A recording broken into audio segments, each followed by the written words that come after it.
Hi Virgo, welcome and this is your reading. Be open-minded po, hindi po halos lahat maka-resonate. Give me the message for Virgo. So, pipili tayo ng 6 kung ano yung mensahe sa'yo Virgo.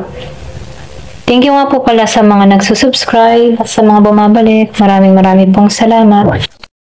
Ayan. Tingnan natin kung ano pa yung mensahe sa'yo dito sa card na to.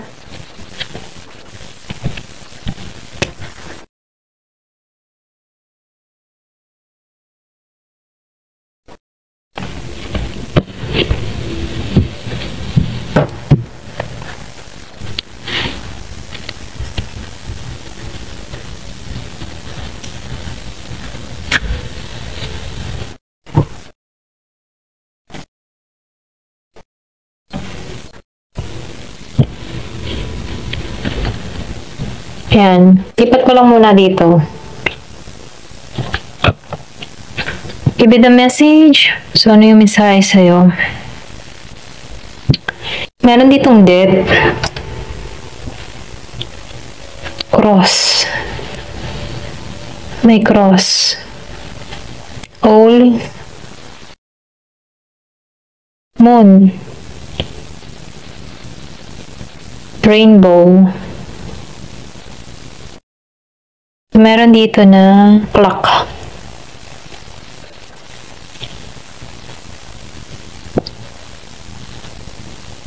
Meron ako nakikita pinanganak ng 8, 12, 1. Meron 36, 32, 37. So nakikitaan ko dito yung pagbabago. Bagong simula, bagong yugto, bagong kabanata. Yung iba sa inyo, pinagdadasal mo to. Or pwede rin inaasam-asam mo to. Iba't iba na sana may pagbabago mangyari sa buhay ko. Ganon ano, ganon yung energy. So nakikitaan ko dito, ipagkakalob to sa'yo. So nakikitaan ko dito, ready ka na sa pagbabago. Ready ka na sa bagong kabanata mo. Ready ka na sa bagong simula na umaasam ka na may magandang naghihintay sa'yo. Meron akong nakikita dito, yung iba sa inyo, pwedeng naglalakbay ka or pwede rin may paglipat ka ng lugar na kung saan bago lahat para sa'yo. So nakikitaan ko dito, ikaw yung tipo ng tao na mananampalataya. Hindi ka nawawala ng pag-asa, andun yung iyong katatagan, andun yung faith mo sa taas, andun yung paniniwala mo na bawat tinatahak ng isang tao ay merong magandang kahihinatnan basta't umaasa. Okay? Meron ako nakikitang Christian or pwede rin Catholic. Okay? So nakikitaan ko dito na mananampalataya. So nakikitaan ko din dito, ikaw yung tipo ng tao na yung bang tipo na karespeto or pwede rin sabihin na matalino kang tao. Once na merong kang taon or merong nakakausap kang tao, nakikitaan ko dito na nakakakuha ito ng yung bang tipo na knowledge sa'yo. Yung iba sa inyo nakikitaan ko dito, marami kang mga pinagdadaanan sa buhay or pwede rin sabihin na iba lang yung pananaw mo sa buhay. Kaya once na meron kang nakakausap na tao, meron tong natututunan sa'yo. So nakikitaan ko din dito, ikaw yung tipo ng tao na konserbatibo. So nafe-feel ko dito, na-attract ka din sa tao na merong magandang pananaw sa buhay. Hindi ka materialistic na tao. Hinahanap mo yung isang tao na makakaunawa din sa sitwasyon mo. So nakikitaan ko dito na meron kang hinahanap. Yung bang tipo na ayaw mo ng mga liberated, ayaw mo ng magulo. So nakikita ko dito, more conservative ka. Kung kukuha ka ng isang babae, isang lalaki, gusto mo ay yung konserbatibo at relihiyoso. Okay? Ito rin na-feel ko sa'yo. So nakikitaan ko dito, meron ka ditong inaasam or pwede rin meron kang tinitingnan na tao.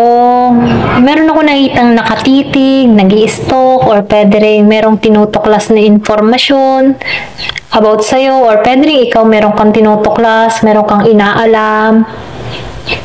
Yung iba sa inyo meron kang gustong makuhang informasyon about sa taong ito. Yung iba sa inyo, no, meron kang natitipuhan or meron kang nagugustuhan. Wala kang idea kung ano ba ang pagkatao ng tao na to. Okay? Yung iba sa inyo, pwedeng nakita mo na lamang to sa social media, mga ganun, no, or online, video. So, nakikita ko dito, wala kang idea kung sino to. At naiintriga ka dito. Ganun. Okay? Ito na yung nasa-sense ko sa'yo. So, nakikita ko rin dito, hindi ka nawawalan ng pag-asa. Alam mo, bawat na kinakaharap na pagsubok, alam mo, meron niyang kaakibat na pag-asa. So, nafe-feel ko dito yung pagiging mong positive. Hindi ka madaling ma-down, okay? Alam mo, darating at darating na may pag-asa. Ganun, okay? So, nakikita ko dito, positive ka lang. Meron akong nakikitang mensahe or pwede rin naghihintay ka ng mensahe dito. Meron akong nakikitang tao na inaasahan mo or inaasa mo mag-message sa'yo. Ganon. So, nafe-feel ko dito na meron kang gustong tao. Ito lang nakikita ko dito. Yung iba sa inyo, timing ang inaasa mo. Nakikita ko dito yung iba sa inyo, meron kang kadiling dito na Scorpio, Cancer, Pisces, or pwede rin may inaasahan ka dito sa tao na to. Gusto mo itong tao na to na mag-message sa'yo, or pwede rin sabihin, meron kang marireceive na message mula sa tao na to. Ito lang nakikita ko. So, nakikita ko din dito, merong Year of the Rooster, Year of the Horse. Yung iba sa inyo, mahabang panahon ka na nag-iintay. Okay, meron kang iniintay tao. Meron kang iniintay na mensahe. Pwedeng meron kang inaasam dito na tao na gusto mong tumungo sa'yo. Ganon. So, nakikita ko rin dito, Year of the Rooster. Yung iba sa inyo, meron ditong message. Ayan, pasensya na sa ingay. Meron kang marireceive na message mula sa tao na to. Unexpected, hindi mo to inaasahan. Meron din ako nakikitang Year of the Snake. Ayan. Ito rin nakikita ko. Hindi mo to inaasahan. Bigla to magme-message sa'yo. So, nakikita ko dito stuck sa sitwasyon or pwede na stuck to sa'yo. Ayan. So, nafe-feel ko dito bagong simula, bagong kabanata, bagong love life. Doon sa iba. So, tingnan natin kung ano pa yung payo sa'yo. New Moon in Leo. Meron ditong New Moon in Leo and New Moon in Pisces. So, nakikita ko dito, no, kapag meron kang ninanais, meron kang pinapangarap, meron kang gustong marating, once na lagi mo itong iniisip, mapupunta to sa realidad. So, nakikita ko dito, yung iba sa inyo, sundin mo yung intuition mo, sundin mo yung kutob mo, lalo-lalo na sa mga pagpapasya na gagawin mo. Ito na yung time para mag-create ka ng bagong memories or bagong kabanata. So, nakikita ko dito, meron kang makikreate dito na bago para sa'yo. Okay? So, nakikita ko dito, nagkakaroon ka ng spiritual growth, may paglago na nangyayari sa'yo. Nakikita ko rin dito, meron dito mag-explore or pwede rin sabihin, umaasam-asam ka na mag-explore ka sa ibang bansa, nangangarap ka mga ibang bansa, meron kang mga pinapangarap na bansa na gusto mong puntahan. So, sinasabihan ka dito, once na ini-imagine mo to, mapupunta to sa realidad. Kasi pangarap mo to. Kung ikaw man yung tipo ng tao na nangangarap ka, mga ibang bansa, pumunta sa mahirap na bansa, sa mahirap na puntahang bansa tulad ng Europa, Amerika. So, nakikita ko dito na mas sa katuparan mo to once na ito'y lagi mong iniisip. Kasi dito yung papasok yung manifestation na ito yung gusto mong makamit sa buhay mo. So, na New Moon in Leo, the star's power. So, nakikita ko dito, meron ditong between, okay? So, nakikita ko dito na papabor sa'yo yung mga bituin, or pwede rin sabihin na ito na yung pagdating, okay, yung pagbawi mo ng lakas. So, nakikitaan ko dito yung malaking pagbabago sa'yo. Meron ka dito makikreate na kung saan magsha-shine ka dito. Kung meron ka mga plano na gawin sa social media or kung ano pang gusto mong gawin, nakikitaan ko dito yung pagtatagumpay mo. So, nakikita ko rin dito, meron kang lakas ng loob tulad ng isang leon, okay? Baga, hindi ka takot na mag-try ng bago, hindi ka takot na sumubok. Ito yung nagpupush sa'yo para makamit itong mga pangarap mo. So, nakikita ko dito na hindi ka madaling sumuko. Ayan, ito na yung nakikita ko sa'yo. So, nakikita ko dito magtatagumpay ka.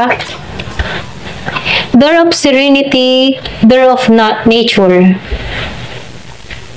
So, nakikita ko dito magbubukas ang pintuan ng kapayapaan sa'yo. Nakikita ko dito na yung mananatili ka sa harmony, kalmado. So, nakikita ko dito, ito yung nais mo, ito yung hinihiling mo, at ito yung parating sa'yo. So, nakikita ko rin dito, yung iba sa inyo, mahilig ka sa mga hayop, mahilig ka sa halaman, or pwede rin mapapansin mo na attract sa'yo mga hayop. So, nakikita ko dito, gustuhin ka kahit ng aso, pusa. So, nafe-feel ko dito na meron ditong malapit sa mga hayop, maging sa kalikasan. Or pwede rin yung iba sa inyo, nagnanais ka na magkaroon ng farm, or pwede rin sabihin na garden. So, nakikita ko dito na malapit sa puso mo ang kalikasan, hayop. Okay, so ito lang nakikita ko sa'yo. So, ito yung parating sa'yo, no? Bagong environment. Yung iba sa inyo, pwedeng gusto mo ng yung ba tipo na sa yung kung ikaw man nakatira sa city, gusto mo manirahan sa probinsya, yung merong kapayapaan, may harmony, may peace, sariwa ang hangin, meron ka maririnig na huni ng mga ibon, mapayapa. So, nafe-feel ko dito, meron dito na tao na gusto yung ganong klase ng buhay, mapayapa, malayo sa mga yung man maiingay, mauusok, ganyan. O, ito rin nakikita ko, kung kanino man na rin. Ayan, ito rin nakikita ko. So, magbubukasan sa iyo ang pintuan ng oportunidad, kapayapaan, harmony, at magiging kalmado ang lahat, magiging maayos ang lahat. Okay? Ayan, hanggang dito na lamang po. Thank you for watching. Love and peace.